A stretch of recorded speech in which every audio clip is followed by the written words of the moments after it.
Bonjour à tous. Pour une fois, je vais commencer mon propos par là où le doyen Habib a terminé.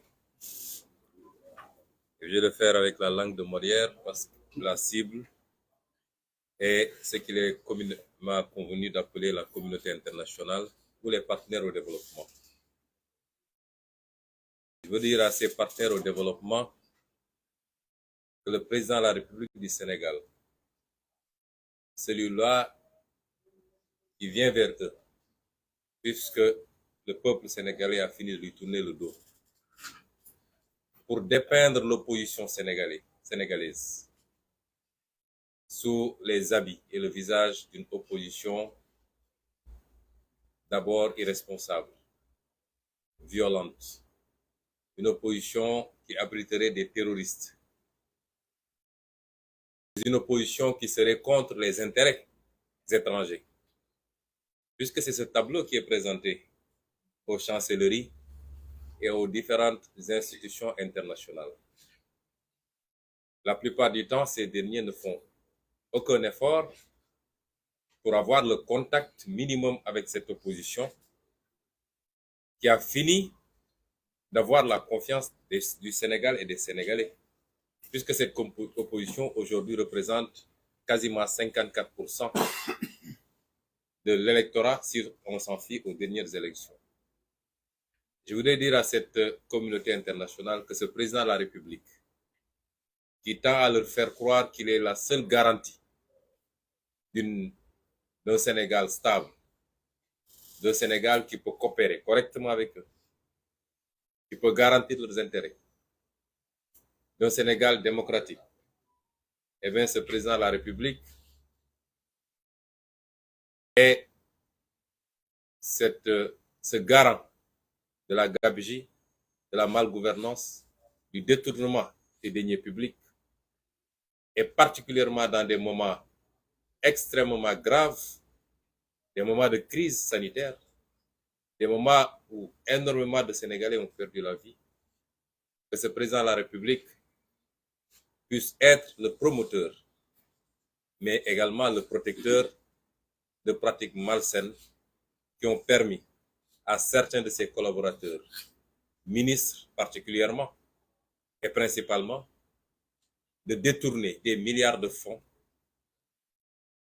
auxquels ils ont contribué. Vous avez contribué, vous, partenaires au développement, institutions internationales, bailleurs de fonds, partenaires bilatéraux, partenaires multilatéraux.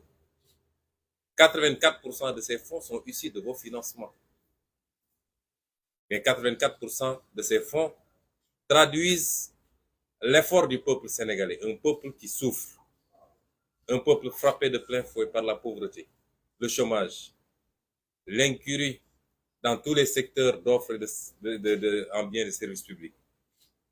Et ce peuple-là, malgré tout, se serre la ceinture pour donner caution à ses gouvernants, leur permettre d'emprunter à son nom, mais également de contribuer. Ce peuple-là qui continue à contribuer fiscalement pour que l'État puisse avoir les moyens de sa politique. Ce président de la République-là est le garant de ce système.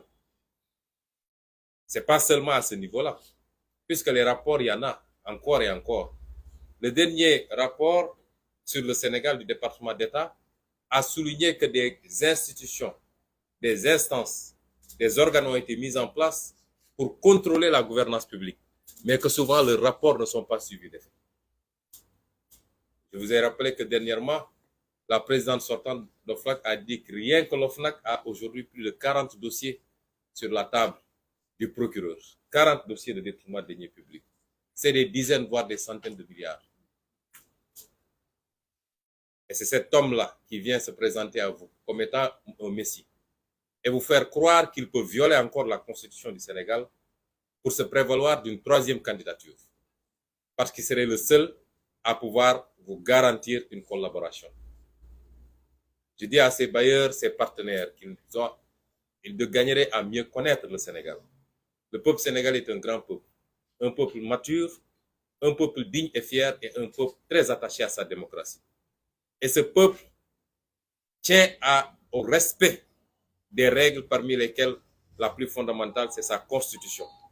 Ce peuple tient à la démocratie comme tous les peuples.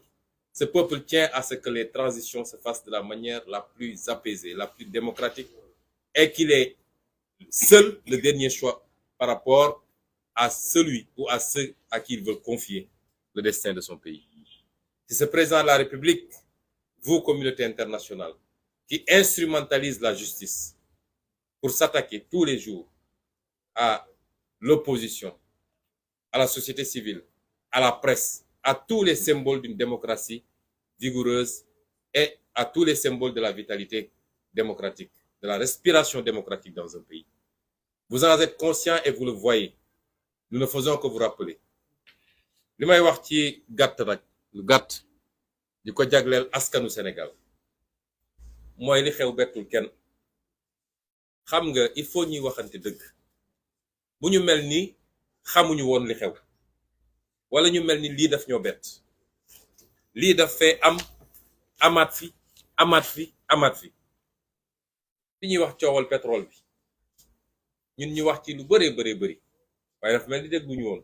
il a fallu que ay journalistes su bitim réew BBC def reportage coow li ne gañ looloo andi woon suñuy 400 000 fu mu mujje